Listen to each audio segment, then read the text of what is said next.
this is Amanda Sapata coming at you from vNext here in Denver, Colorado. I'm with Partner IQ team and Scott Rendell from Microsoft. We're going to do some introductions and then get right into it. Max? Thanks, Amanda. I'm Max Beeh. I'm Partner IQ's co-founder and managing partner, along with Justin. Yep, Justin Stevens, also managing partner and co-founder at Partner IQ. Real happy to talk today with Scott Rendell. And rounding it out, I'm Scott Rendell, Partner Solutions Architect this year, anyway. It'll change in a couple months. At least till June.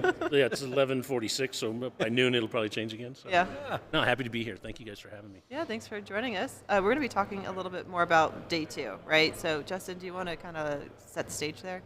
Yeah, we talked a moment ago about day two management with Ribbon. Right. We're going to get Microsoft's perspective, but I think one of the underserved topics, and certainly the thing that we're hearing across the board when we're out with the larger customer side of the community, is I've bought it, I've deployed it, now what? I didn't really think about day two management, and there's a lot of challenges for that. And when we spoke with Scott earlier, some really great conversations kind of evolved out of that discussion. So Yeah, you're right. Everybody puts so much emphasis into the planning and what's going to happen on the cutover that they forget that, oh yeah, we have to run a business now, and what are we doing with that on the next day? How do we remediate issues that will ultimately come up, stuff that got missed and was never thought of, or just things like that people are like, okay, finally take a breath, and then, oh crap, we forgot. So for example, analog paging systems. Oh yeah. Right? Yeah. After Teams is deployed, we're like, oh, right, how do we integrate with analog paging systems? Stuff like that people don't really think of.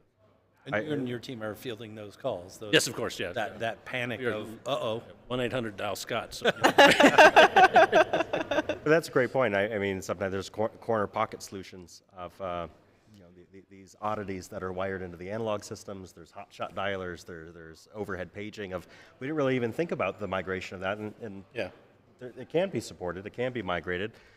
There's those aspects. There's Teams room systems now, right? Yep. A very, very hot topic of managing your Teams rooms endpoints, managing quality, although the codecs have certainly improved drastically. Definitely. We're not fielding as many quality calls, but endpoint devices, there's a lot of infrastructure as a service owner that you now have to manage and think about. Well, and that's where partners are such a strong influence on the Teams ecosystem when it comes to deploying and working with our mutual customers. They, through discovery process, because they've done this over, it's a rinse and repeat thing, that customers don't go through. Right? They don't think of Teams every day and how are we going to deploy where. That's what our partners are out there doing, right? So these discovery sessions are very, very important because they draw out all that kind of information so that, hopefully day two is a lot lighter than what some people that do it on their own would. I'd imagine that education is just ongoing. It's a great point. For those who follow Tom Talks and Tom Oh, yeah, and, yeah. and Empowering Cloud, there's a whole segment there of what do I need to know, what's coming. Mm-hmm. And it's the power that you get with Teams and Copilot is substantially different than traditional TDM PBXs, right? And with that power comes responsibility, I suppose, right? And that responsibility being there's constant change in the network, right? There's always new things coming from the cloud, and staying on top of that requires some savviness. Certainly Empowering Cloud helps us with a lot of that capability, but right there, I don't know if you have thoughts there, Scott, on managing all that information coming at you continually as a service owner.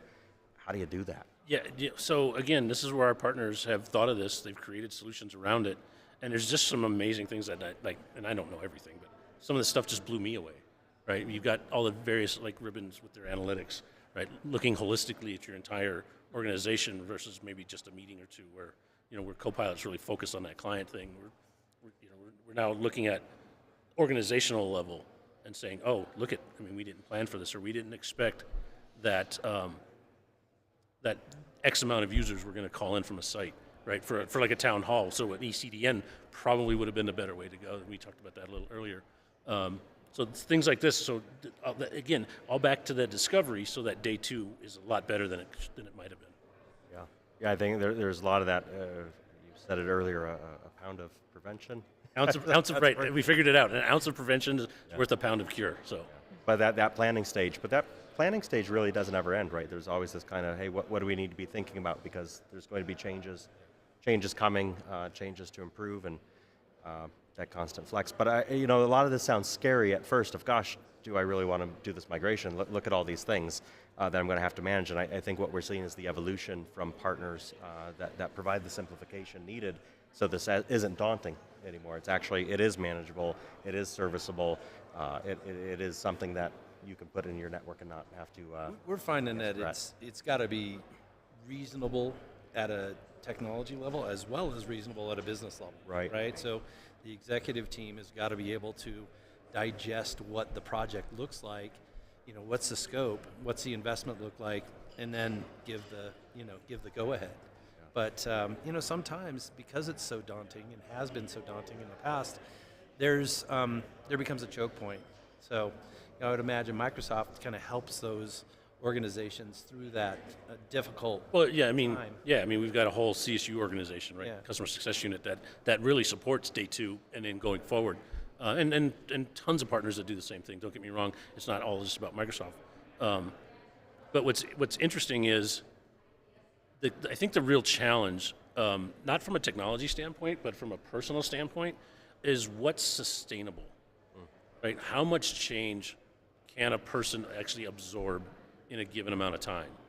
And you hear us talk a lot about, that's why pilots are very important and the evangelism. So think of when we first started talking about teams, right? It was an organic thing. We said, let's get it in there to a few people, these power users, and let them kind of self-evangelize within their smaller pockets, and then starting to let it grow. And I think that's a good methodology to work with, no matter whether it's Copilot or Teams or what have you. So it's really a total package. So it starts with discovery. And then day two, it's all about change management and getting these people comfortable with the product. And Teams is really daunting, right? When you think about it, it's such a big product. We call it a single pane of glass. Think of all the work you do in a day: spreadsheets, Word documents, emails, all that, and then now you get this whole new single pane of glass, that you're supposed to be working in collaboratively with individuals. It's just, it really takes a partner that does this on a regular basis, that understands the nuances and understands what the pitfalls can be, and can really, figuratively talk them off the cliff, right? Mm-hmm. Talk to customers like. Well, balancing it, right? We have SMB customers who, at face value, seem very complex, but it's almost fire and forget for them, right? They turn it on and it's, look, we don't do a lot of the complexities that large enterprise does, and things just work. There's not a lot of maintenance, but on the other side, there's the large enterprise, and there's a lot to be done there, and there's a lot of day-to-day orchestration. But I don't know that it would be possible. But I think what we're seeing with all this automation now, it's feasible, right? And adjusting that plan to how much of it do I really want to manage for the trade-offs of the benefits that I'm receiving. Mm-hmm. And a lot of our partners now are making it easier for customers to just go to the marketplace, right, and pick up some of those offerings. And there's a danger to that, right? And we talked a little bit about this before, that you get somebody that goes in and says, oh, this will provision everything for me, done, I'll do it, but they don't consider everything. Right, so there has to be some. Wouldn't it be great if there was a consultant that would help them through that process? Imagine, wouldn't you name coming to me. Going back to that sales pitch. You've now. actually hit on something though there that's it's almost like near and dear to my heart. As we consult with partners, right, and kind of give guidance of, well, where do I start? I want access to leads. I need to get my Microsoft practice established. What's the stake? And generally, after we go through some of the blueprint and strategy session. We start talking about marketplace. And I don't know if you want to kind of just give focus there. We can't emphasize enough that the criticality of marketplace and the value that gives you as a partner, and I guess credibility maybe would be the right word, of when you go back to the Microsoft field sales organization and start working with the customers. What does marketplace really mean? So, the word marketplace means a couple different things inside of Microsoft. So you've got the Azure Marketplace where you can put offers and people can self-serve. And then you've got this App Source Marketplace where partners like yourself or other partners can publish so that Microsoft sellers can see that information. And it's a whole process. And it can be quite daunting, to be perfectly honest, because a lot of people don't understand it. Like, all right, I've got this thing I can do. Like, I'm really good with, a widget for Teams.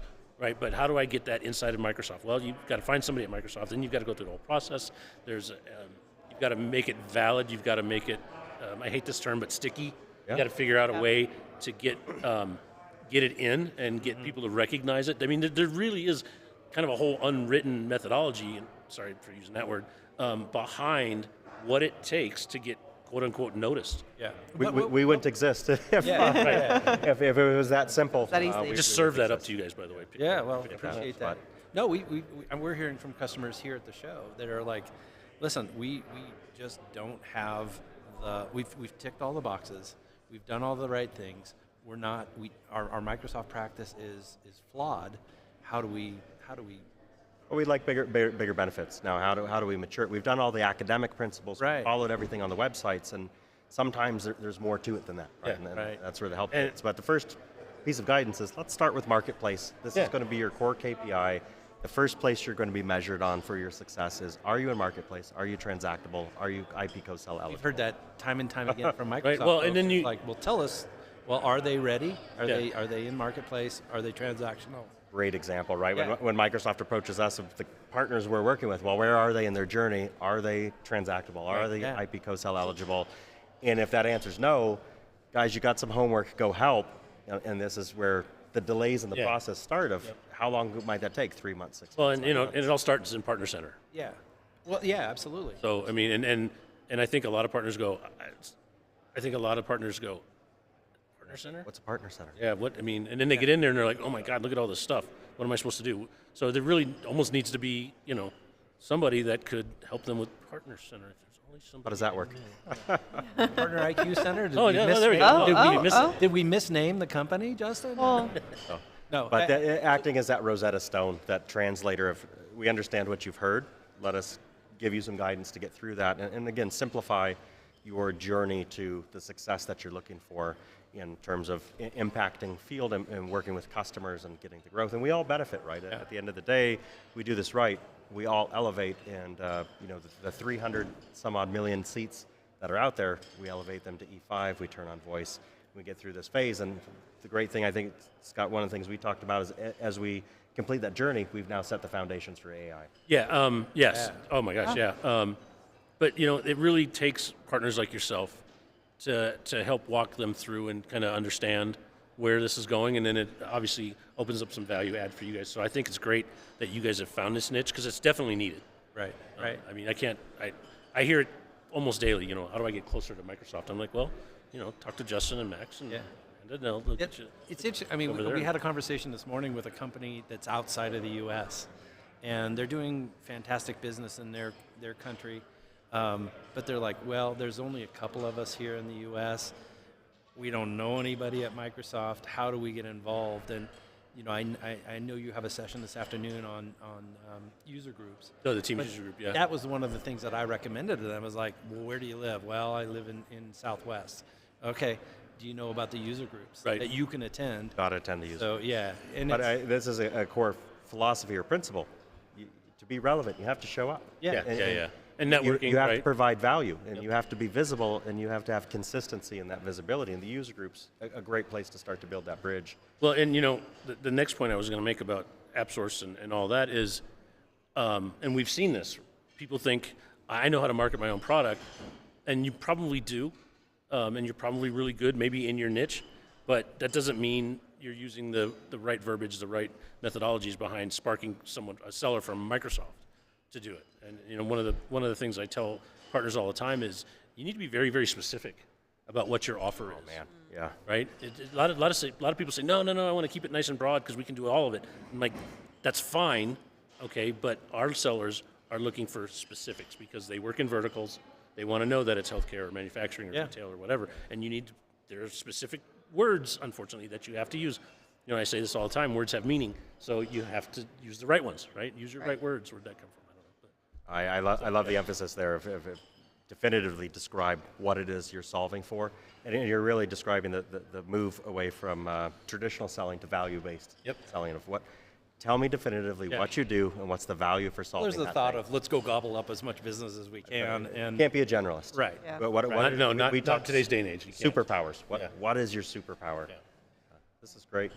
Well, this has been fun. Thank you guys. I really Yeah. enjoyed this. And look forward to seeing you at user groups in the future. Oh yeah, That's right. Yep. We'll come to Shame- New York Your City face. and shameless plug for the team's user group. shameless plug for the Teams user group in New York City, run by Scott, and he brings desserts. So Oh, yeah. Wait, what kind of dessert? Magnolia Bakery. was it the lemon? Okay. It was a lemon thing. You like the I'll lemon be there. bars? Yeah. Yeah. It's Actually, not as good they- as Detroit because we have Detroit pizza at our user group. I dessert. don't know. No, that's I'll not take dessert, lemon though. bars It's and kinda like cupcakes. dessert. Yeah, no, it's not. Yeah, I suppose. Yeah. Thanks No, for I don't making think it I fun. can say They the name serve of the whipped bake- cream on yeah. top of the pizza in I don't. Detroit. I don't think I can say the name of the bakery, but they have this. What is it? Banana pudding. That's really. Oh, That's what I had. Yeah. Okay. That's what I Okay. had. Yeah. All right, we're gonna have to talk about this. Okay. Thanks so much So for anyway, joining us. hey, let's go eat it. Right. Yeah, That's right. it's Serving lunchtime lunch. too. Thank you guys. I really appreciate it. All right, Yeah, thanks. This was fun. Thank you.